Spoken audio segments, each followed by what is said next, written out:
ഓം ശ്രീ ഗുരുഭ്യോ നമ. 1996 അമ്മയുടെ തിരുനാളിൻ്റെ ഒരുക്കങ്ങൾ നടക്കുന്ന സമയം. ഒരു ദിവസം ഭജന കഴിഞ്ഞ് അമ്മ പണികൾ നടക്കുന്ന സ്ഥലത്തെത്തി. അവിടെ ചിതറിക്കിടക്കുന്ന ആണികളും മൂർച്ചയുള്ള ഇരുമ്പ് കഷ്ണങ്ങളും അമ്മയുടെ ശ്രദ്ധയിൽപ്പെട്ടു. ആശ്രമത്തിൽ പലരും ചെരുപ്പ് ഉപയോഗിക്കാറില്ല.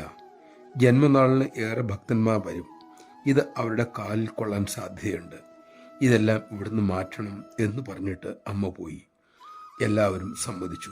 പക്ഷെ അമ്മ പോയതോടെ അവരെല്ലാവരും തന്നെ സ്വന്തം ജോലികൾ കൈ പോവുകയും ചെയ്തു.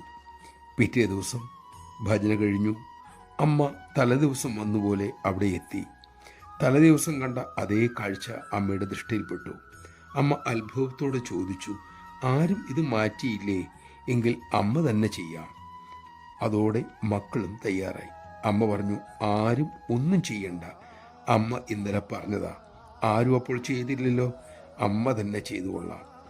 ആശ്രമത്തിലെ കുറച്ച് സുഹൃത്തുക്കളായ കുട്ടികളും അമ്മയ്ക്കൊപ്പം കൂടി സേവയിൽ മുഴുകി. നമഃശിവായ. അമ്മ കനിഞ്ഞു തരുന്ന അവസരങ്ങൾ ഉപയോഗിക്കാൻ നമുക്ക് കഴിയട്ടെ. രണ്ടാമതൊരവസരം ഉണ്ടായെന്ന് വരില്ല.